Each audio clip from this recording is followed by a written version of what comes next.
할렐루야. 네, 오늘 또 은혜 주실 우리 주님을 기대합니다.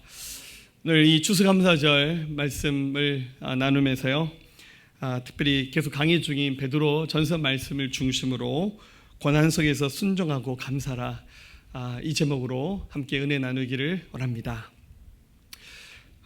어떤 감사를 하나님께 올려드릴까라고 고민을 하다가 굳이 다른 본문 택하지 않고 지금 나누고 있는 이 본문이 굉장히 의미 있는 감사가 될 수 있겠다라는 생각에 오늘 이 본문에는 감사란 말이 한 번도 나오지 않지만 감사에 초점을 맞춰서 이 말씀 여러분 함께 나누기를 원합니다. 이 감사절 나눌 말씀의 키워드는 고난을 통해서 인생을 배우다라는 것을 생각하면서 이 말씀을 나눴으면 좋겠습니다. 특별히 작년과 올해 약 2년에 걸쳐서 전 세계 모든 사람들이 코로나 바이러스 때문에 많은 고통스러운 시간들을 보냈습니다. 우리나라는 그래도 백신 그래도 접종하신 분들이 많이 늘어나서 이제 위드 코로나 시대를 열면서 좀 한숨 돌린다는 느낌이 들긴 하지만 아직까지는 다 완전하진 않습니다. 우리뿐만 아니라 전 세계 많은 사람들이 이 기간 동안 정말 적절한 치료를 받지 못해서 목숨을 잃어버렸던 사람들도 굉장히 많이 있었고, 경제적으로도 많은 제약을 받아서 많은 경제적인 고통 속에서 사람들이 참 괴로운 시간들을 보냈던 때였습니다. 교회도 마찬가지입니다. 때로는 교회가 바이러스가 이렇게 전염되는 그런 진원지로 또 그런 역할을 하다 보니까 정부에서 좀 세게 교회를 향해서 방역 수칙을 정해서 하다 보니까 인원 제한도 있고, 그러다 보니까 하여튼 뭐 통성기도 금지, 뭐 이런 거 식사 금지, 소모임 금지, 뭐 성가대도 주사 맞은 사람만 할 수 있다, 뭐 이렇게 하니까 좀 약간 부당하다는 생각도 들기도 하지만 또 안 지킬 수도 없고 참 어려운 시간을 보냈습니다.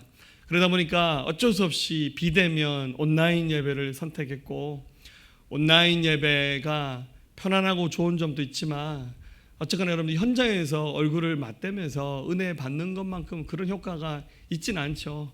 그러다 보니까 참 신앙의 야성들이 사라져버리는 안타까운 계기가 되었고, 아주 정확한 통계인지 모르겠지만 작년과 올해 2년 동안 우리 대한민국의 문 닫은 교회가 12,000개가 넘는다는 이런 안타까운 통계 뉴스도 들었습니다. 참 너무 어려웠던 시간들을 보냈습니다. 잃어버린 것들이 참 많죠. 그러나 꼭 잃어버린 것만이 있는 것은 아닙니다. 이 기간을 보내면서 얻은 것과 남은 것도 굉장히 많습니다. 우리가 얻은 것, 정확히 말하면 깨달은 것들이죠. 우리 일상의 모든 것이 얼마나 소중하고 값진 것인가.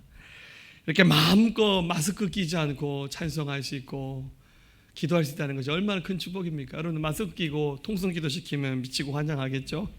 숨 막히죠? 그리고 이렇게 마음껏 예배할 수 있다는 거 얼마나 큰 축복입니까? 풀 한 포기, 공기 한 줌, 이 모든 것이 그냥 된 것이 아니라 하나님이 우리에게 주신 선물이고 은혜라는 사실을 우리 코로나 기간을 지나면서 깨닫게 되었습니다. 마음껏 전도도 하기 힘들더라고요. 바깥에 나가서 저희가 원래는 뭐 여기 불회공원, 영일대 해수욕장 뭐 길거리 나서 전도도 많이 했는데 한동안 전도 못하고 제한이 많았습니다. 전도하니까 경찰에 신고당하고, 전도지 뿌리면 사람들이 요즘도 전도하냐고 이렇게 눈살을 찌푸리면서 우리를 쳐다보는 따가운 시선도 느꼈습니다. 그러다가 지난 봄에는 저희가 전도축제를 했었는데 안 할 수는 없잖아요. 근데 자리가 비좁고 하니까 고민하다가 우리 모르겠다, 온라인으로 한번 전도축제 해보자. 그래서 저희가 지난 봄에 온라인으로 유튜브와 줌으로 전도축제를 했습니다. 그때 우리 안 믿는 분만 약 180명이 이 온라인 예배에 들어와주셨고, 주일날 20명 넘는 예수님 안 믿는 분들이 저희 교회를 찾아와 주셨어요. 그때 오시는 모든 분들에게 토마토 유기농 한 박스씩, 우리 요로코롱에서 나온 마카롱 세트도 드리고 사람들 다 좋아하시더라고요. 사실 그거 없이 못 먹고 사는 시대는 아닌데 공짜가 좋잖아요. 할렐루야. 네, 감사하게 그거 다 협찬이 들어왔어요. 막 목사님 토마토 사는데 제가 헌신하겠습니다. 많은 분들이 이렇게 섬겨주셔서 비록 온라인 시대였지만 이렇게 전도축제하고 또 전도축제 때 게스트로 오신 집사님이 또 우리 교회 식구가 되셔가지고 할렐루야, 이렇게 또 오늘 특성으로 섬겨주셔서 감사합니다. 어떤 점에서 작년과 올해 2년이 고통스러운 시간이었지만 저에게 10년 역사 가운데 가장 전도를 많이 했고 가장 새신자들이 많이 등록했던 기간이 이 기간입니다. 이게 굉장히 세상적인 계산으로 말하면 말이 안 되는 것이고 사실 지난 2년 동안 교회의 재정도 굉장히 많이 늘어났습니다. 물론 많은 빚도 가지고 있습니다. 할렐루야. 하나님 은혜로. 그런데 참 많은 것을 채워주셔서 꼭 이런 것만 있는 기간이 아니더라고요. 가장 소중한 것을 우리가 지금 갖게 되었는데 그것은 바로 이 자리에서 그럼에도 불구하고 우리가 이 어려움을 이기고 하나님 앞에 나와서 예배할 수 있는 이 소중한 이 자리, 이 시간이 우리가 얻게 된 최고의 선물인 줄로 믿습니다. 비록 힘든 시간이었지만 참 이기게 하신 주님, 야, 우리 주님 참 멋있다 라는 생각이 절로 나옵니다. 오늘 다시 한번 이 추수감사절 예배를 드리면서 주님께서 배우게 하셨던 것들을 마음에 새기면서 또 한번 우리가 앞으로 인생을 살아가면서 무엇을 배우면서 살아갈 것인가, 오늘 이 말씀을 통해서 교훈받고 도전받기를 원합니다. 먼저 우리 모두가 하나님 앞에 더욱 순종하는 그런 믿음의 길을 갔으면 좋겠습니다. 여러분, 하나님의 말씀은 진리입니다. 그러나 세상에 아무리 훌륭한 선생님이나 철학자가 누가 아무리 가르쳐도 그럴듯한 얘기지만 그것은 진리는 아닙니다. 진리 대신 하나님은 항상 옳습니다. 그러나 우리는 우리의 경험과 생각들을 자주 앞세우지만 우리의 생각과 경험들이 많이 틀립니다. 우리는 자주 오류를 범하고 실수를 연거푸하죠. 그러나 주님은 절대 실수하지 않기 때문에 우리가 그 신실하신 주님을 믿으면서 주의 말씀에 순종하면서 감사하면서 믿음의 길을 가는 것입니다. 우리 베드로 전서 말씀을 나누면서 2장에서 우리 예수 믿는 사람들이 두 가지 정체성을 가져야 된다는 말씀을 드렸죠. 첫 번째는 복음을 전하는 영적인 제사장이고 우리는 하나님의 종, 우리는 하나님의 노예다. 우리 조선식으로 표현하면 우리는 하나님의 노비. 이 정체성을 얘기 드는데 그게 9절과 16절 말씀이었습니다. 한번 다시 한번 읽어볼까요? 그러나 너희는 택하신 족속이요 왕같은 제사장들이요 거룩한 나라요 그의 소유가 된 백성이니 이는 너희를 어두운 데서 불러내어 그의 기이한 빛에 들어가게 하시니에 아름다운 덕을 선포하게 하려 하심이라. 아멘. 16절 너희는 자유가 있으나 그 자유로 악을 가리는 데 쓰지 말고 오직 하나님의 종과 같이 하라. 아멘.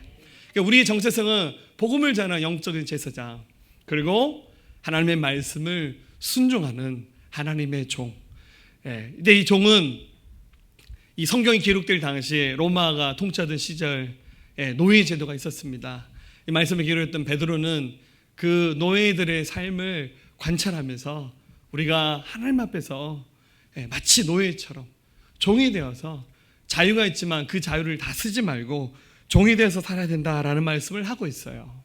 자, 그런데 오늘 이 본문에서는 다시 한번 이 말씀을 하시고 계신데 18절 같이 읽습니다. 사환들아 범사에 두려움으로 주인들에게 순종하되 선하고 관용한 자들에게만 아니라 또한 까다로운 자들에게도 그리하라. 아멘. 자, 이 본문에서 말하는 사환이란 말은 앞에 나왔던 종이란 말과 똑같은 말입니다. 성경 원어는 똑같이 servant라는 단어로 기록됐어요. 그런데 굳이 우리말을 번역한 분들이 좀 사환이라고 번역했습니다. 이 말은 문맥 그대로 로마 시대 때의 노예들을 말하는 겁니다. 여러분들, 노예들에게는 주인이 있어요. 주인이 노예들에게 월급 주지 않아요. 그냥 노예들을 막 씁니다. 노예들에게는 인권도 없고요. 뭐 이렇게 다쳐서 사대보험으로 뭐 이렇게 산재 처리해주고 그런 거 없어요. 그냥 막 쓰는 겁니다. 그러다가 죽어도 어쩔 수 없는 게 그게 노예들의 삶이었습니다. 인간적으로 말하면 노예된 것도 억울하고 죄스럽고 힘들잖아요. 근데 오늘 이 본문의 말씀은 하나님의 종된 우리에게 하는 말이 아니라 문맥 그대로 로마 시대의 종들에게 하는 말입니다. 사원들에게, 주인들에게 순종하되. 근데 이 주인들이 이렇게 굉장히 나이스하게 하는 게 아니라 굉장히 권위적이고 억압하기도 하고, 그리고 굉장히 까다롭고 까탈스럽기도 한 거죠. 그런데 그런 주인들에게 순종하라고 말합니다. 이게 이해되는 말입니까? 저는 이 말씀을 읽으면서 베드로가 말씀 좀 잘못 쓴 게 아닌가, 이거 좀 성령의 감동을 잘못 받았나? 종의 입장에서 어떻게 그런 주인에게 순종합니까? 아마 문맥상 여러 가지 의미가 있겠지만 이 말씀은 말 그대로 예수를 믿는 주인과 종들에게 1차적으로 했던 얘기인 것 같아요. 주인도 예수 믿고 종도 예수 믿는 거예요. 그러면 주인이 그 노예들 다 풀어줘야 되는 겁니까? 그럴 수는 없죠. 아직까지 그 시대에는 노예 제도가 있었어요. 그러니까 이 말씀이 노예 제도를 찬성한다는 말이 절대 아니라 이 그때 당시의 어떤 전통과 역사 속에서 주인과 노예가 있는 시대인 거예요. 근데 노예가 예수님 믿고 주인도 예수님 믿는데, 그렇다 해서 주인이 노예들에게 다 자유를 줄 수는 없는 상황인 거잖아요. 아마 1차적으로는 그런 의미였던 것 같고, 또 주인이 예수님 안 믿으면 종 입장에서는 주인을 전도해야 되죠. 예. 또 하나님은 거룩한 질서를 세워가시기 위한 섭리가 있고, 제가 다 예단할 수 없는 깊은 하나님의 섭리가 있는 것 같아요. 그래서 사원들에게 너희 주인이 굉장히 매너 있고 좋은 사람이 아니라 할지라도, 굉장히 까다로운 사람이라 할지라도 그 주인의 말에 더 순종하라 라고 그렇게 말씀을 하셨어요. 사랑하는 여러분들, 우리는 다 하나님의 종입니다.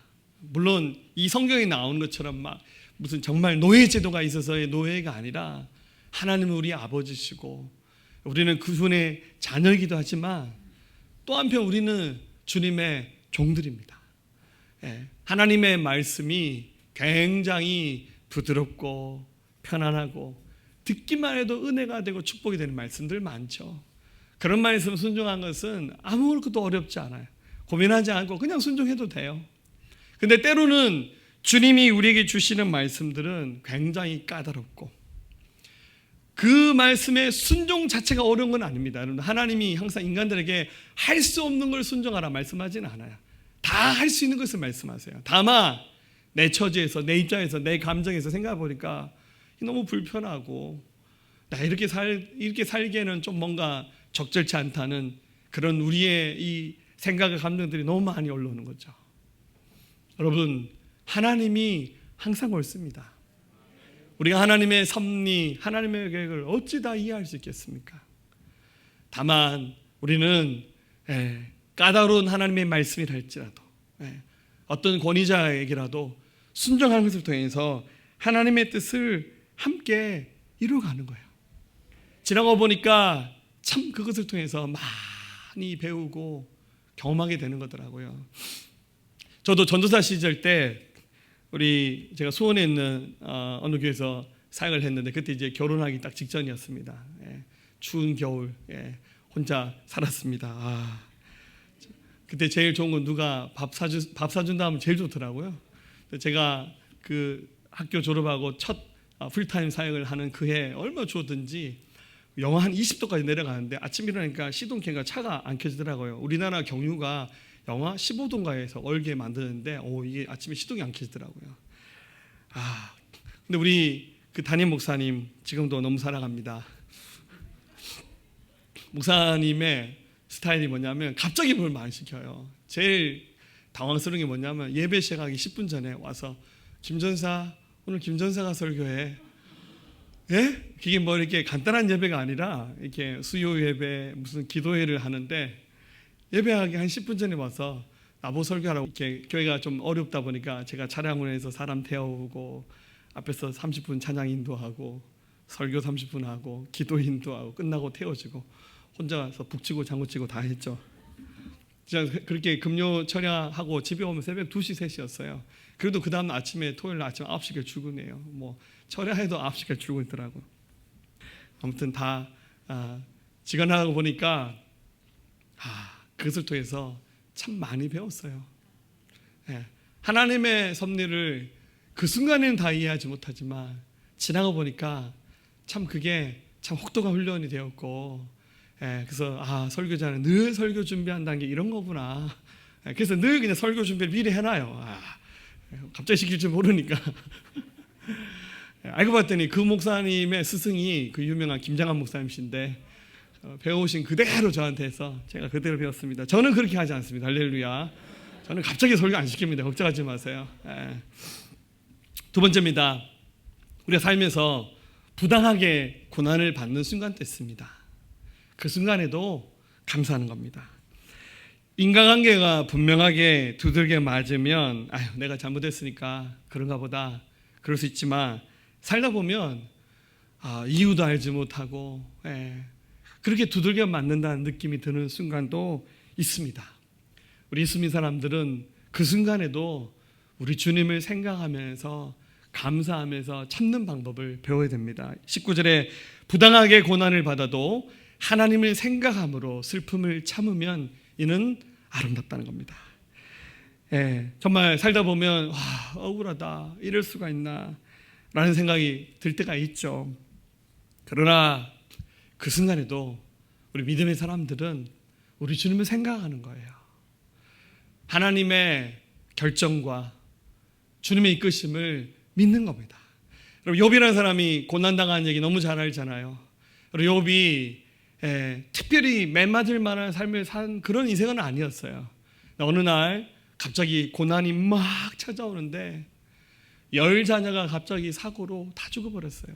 여러분, 자식 하나만 죽어도 가슴에 묻는다고 하는데 10자녀를 한꺼번에 잃어버렸고, 재산이 도둑대가 와서 다 훔쳐가 버리고, 하늘에서 불 떨어져서 키우는 소떼 양떼가 불에 타버렸어요. 굉장한 사건인 거죠. 그리고는 몸에는 원인을 알지 못하는 병이 생겨나서 시름시름 앓았고, 자기 아내는 차라리 그렇게 살 바에는 하나님 앞에 욕하고 죽으라면서 집 나가버리고, 친구들 다 등 돌려버리고 다 잃어버렸어요. 기도해도 하나님이 한 번에 시원하게 대답 안 하세요. 하나님 도대체 왜 이러시는 겁니까? 도대체 나한테 왜 이러세요? 물어도 하나님께서 즉각 말씀하지 않으셨어요.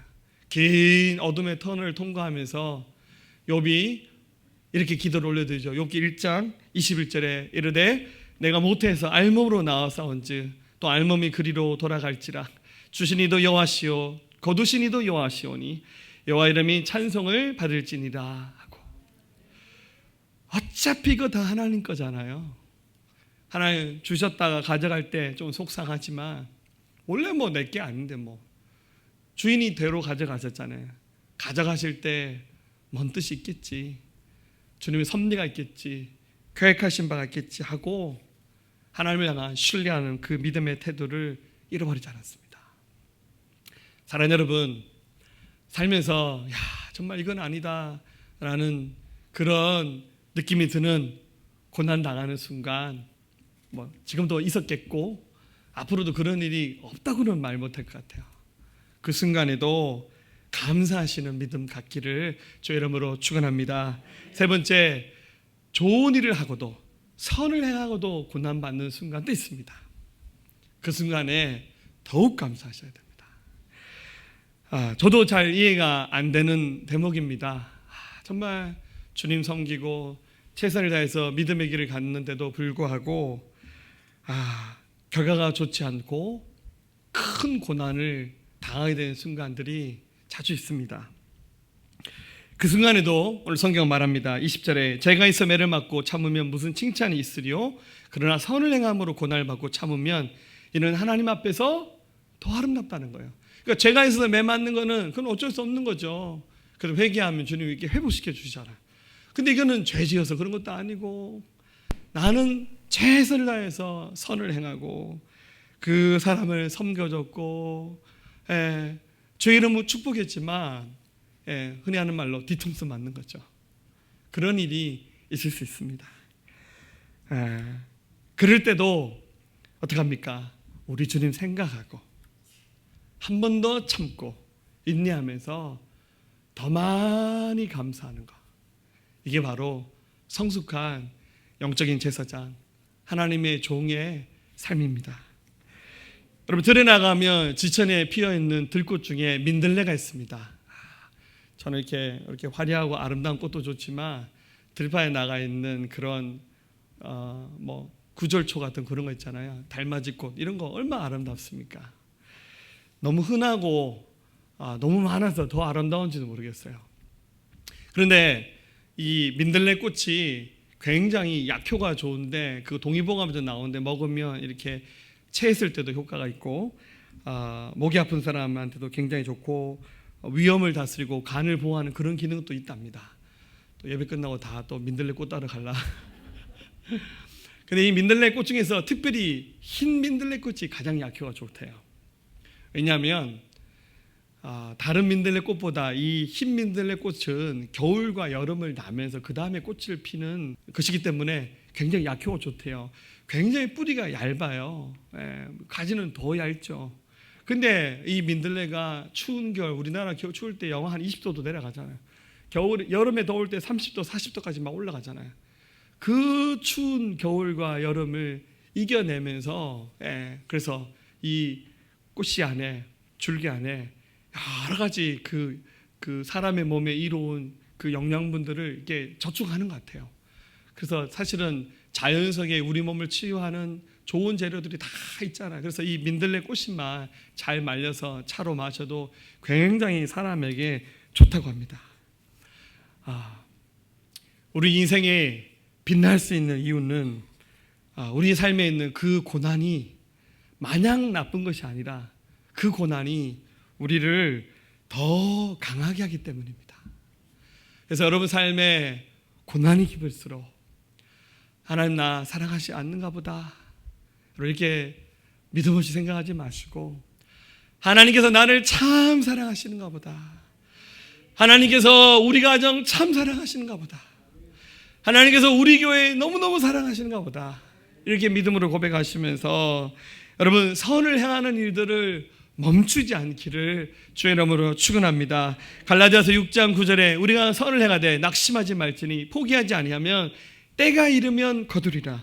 그럼 우리는 귀에 있는 대로 모든 이에게 착한 일을 하되 더욱 믿음의 가정들에게 할지니라. 선을 행하고 주의 뜻을 이룬 일들 지금 당장 열매가 없고 결과가 없어 보여도 여러분들 포기하지 마세요. 계속 해나가야 됩니다. 여러분 우리 교회의 슬로건이 뭡니까? 선교와 전도입니다.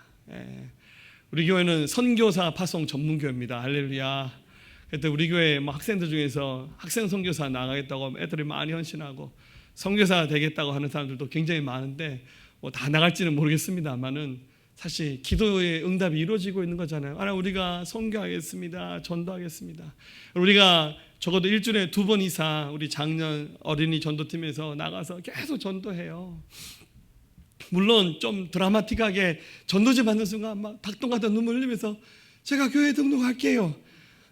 이런 일이 흔하진 않아요. 정말 전도하는 순간 우리가 하는 전도 열심히 안 받기도 하고 진짜 어떤 분은 전도지 딱 주면요 우리 보는 면제에서 전도지 땅에 팍 던지고 가버렸어요. 굉장히 얄미워요. 우리 안에 그래도 사탕도 넣고 마스크도 넣고 막 그죠. 우리 어린이 전도팀 안에다가 종량제 봉투도 막 넣어서 그렇게 막 드라마틱하게 막 갑자기 많은 사람이 막 돌아오고 그러진 않아요. 그렇지만 포기할 수 없잖아요. 가서 버스킹 예배하면서 찬송 부르면서 그 한 자락이라도 우리가 드리는 찬송, 우리가 외치는 그 예수님 그 복음을 통해서 마음에 진동이 일어나면서 언젠가 예수님 앞에 돌아올 것을 기대하면서 선을 행하는 일들을 멈추지 않는 거예요. 그게 예수 믿는 사람들의 삶 아닙니까? 여러분들 애매하게 고난받아도 함부로 원망하지 않고 우리 하나님 앞에 더욱 감사하시기를 주의 이름으로 축원합니다. 마지막 4번째입니다. 그 순간 우리는 예수님을 생각해야 됩니다.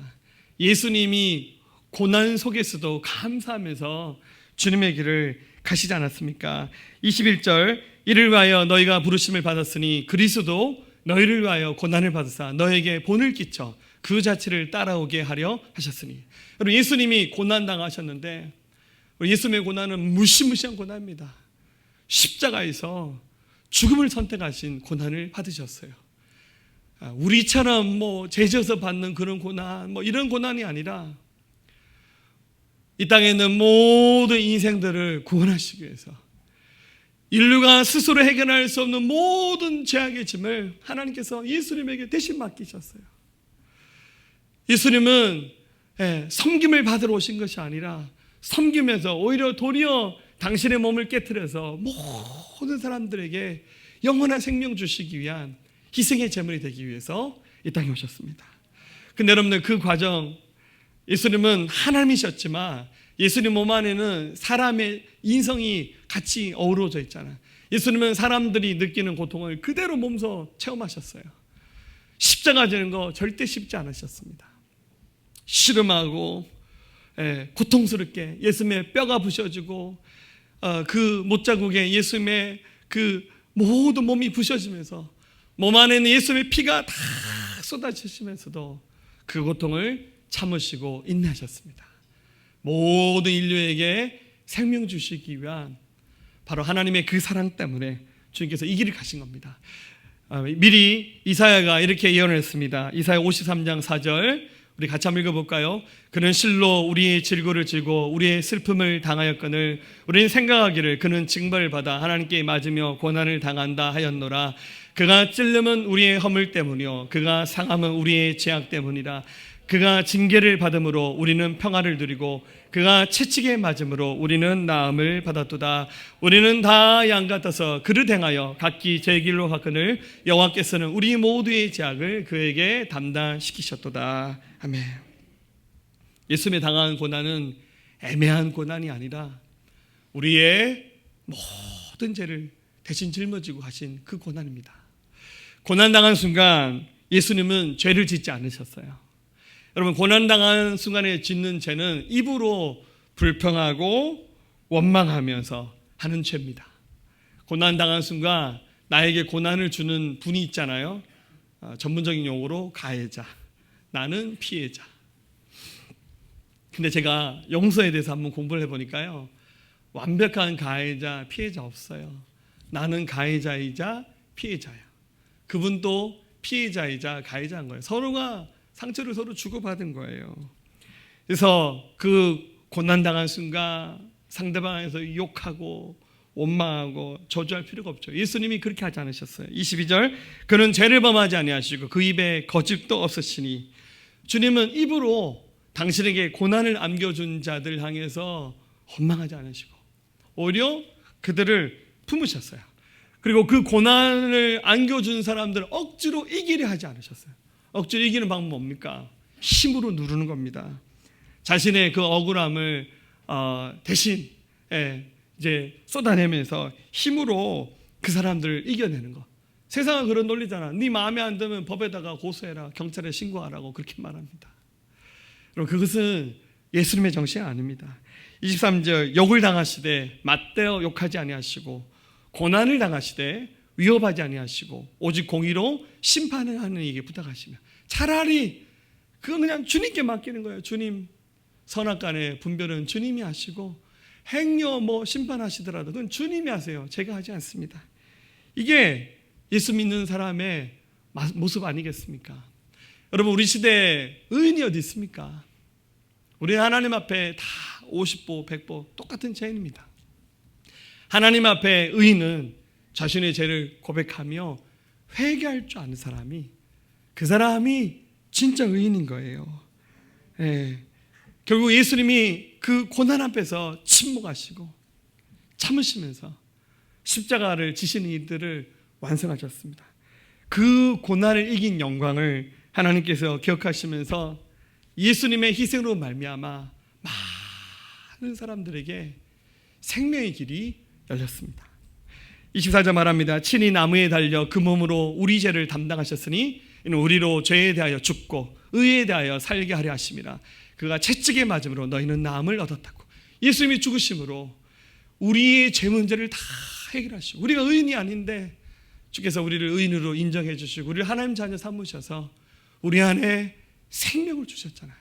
그래서 이것이 지금도 그대로 그 십자가의 능력이 지금도 적용되는 거예요. 누구라도 지금이라도 예수 믿으며 하나님 모든 죄를 다 용서하시고 우리를 하나님 자녀 삼아 주시는 거예요. 심지어 그 말씀엔 채찍에 맞으면 너희가 나음을 얻었다고. 그러니까 아마 이 말씀을 있는 그대로 해석하면 주님이 우리를 위해서 대신 고난 당하셨으니까 우리의 그 질병도 책임져 주시겠다. 그렇게 약속하신 거예요. 그럴 일은 없었겠지만 만약에 예수님께서 나 십자가 못 지겠어 하고 도망가 버리셨더라면 그런 일은 일어나지 않았습니다. 어떻게 됐겠습니까? 여러분, 주님이 그렇게 사셨듯이 우리 예수 믿는 사람들이 이 세상 앞에서 우리의 그 정의로움만 설명하려고 하지 말고 다 법대로 해, 원칙대로 해, 세상 논리대로 해, 그러지 말고 하나님의 그 사랑의 법 안에서 하나님의 길을 가면서 더 감사한다면 예수님 한 분이 순종하심으로 25절에 너희가 전에는 양과 같이 길을 잃었더니 이제 너희 영혼의 목자와 감독이신 이에게 돌아왔다. 예수님 때문에 돌아왔듯이 그 고난 앞에서 감사할 줄 아는 우리 믿음의 헌신을 통해서 우리가 많은 사람들을 주님께 인도할 수 있습니다. 여러분, 안 믿는 분들, 남편이나 아내나 부모님이나 자식이나 말이 안 통하죠. 미치고 환장하겠죠. 세상에 안 믿는 사람들 우리 말 받아주지도 않고 이해하려고 하지도 않아요. 무엇으로 그들을 이기겠습니까? 말 잘한 논리로 이기시겠어요? 내가 더 정직합니다, 내가 더 의롭습니다, 그 설명으로 이기시겠습니까? 아닙니다. 예수님의 정신으로 돌아가서 좀 부당하고 까다롭다 할지라도 예수님의 마음으로 섬겨 나갈 때 거기에서 기적이 나타납니다. 할렐루야. 목양하면서 지금까지 많은 일들이 있었습니다만 목회가 좀 잘 된다는 느낌이 드는 순간이 있고, 잘 된다는 말도 좀 약간 엎여 있는 말이지만 참 안 된다는 말이 입에서 절로 나올 때가 있어요. 그래도 저는 이제 목회하면서 이런 말은 강단에서 절대 하지 말자, 못하겠다, 힘들어 죽겠다, 그만두고 싶다. 저는 설교하면서 지금까지 그런 말 해본 적이 한 번도 없습니다. 앞으로도 그런 말 하시는 일은 없을 것 같아요. 그런 말을 하고 싶은 날이 있을 때는 저 혼자 이제 조용히 하나님 앞에 나와서 혼자서 울면서 주님 못하겠어요 이러겠죠. 근데 여러분 앞에서는 그런 말 하는 일은 아마 없을 것 같아요. 이제 그런 순간 하나님 앞에, 하나님 정말 어떻게 하면 교회를 더 세워나갈 수 있고 저 영혼 이끌어갈 수 있을까요? 이렇게 여러 번 물을 때마다 주님 늘 똑같은 말씀 주시더라고요. 한 알의 미랄이 되라는 겁니다. 여러분, 우리가 잘 아는 요한복음 12장 24절 말씀이잖아요. 내가 진실로 진실로 너에게 이르노니 한 알의 밀이 땅에 떨어져 죽지 아니하면 한 알 그대로 있고 죽으면 많은 열매를 맺는다고. 죽으면 된다, 저는 그렇게 말씀하시더라고요. 여러분들, 우리가 종이잖아요. 우리 자유를 다 누리고 살 수 없잖아요.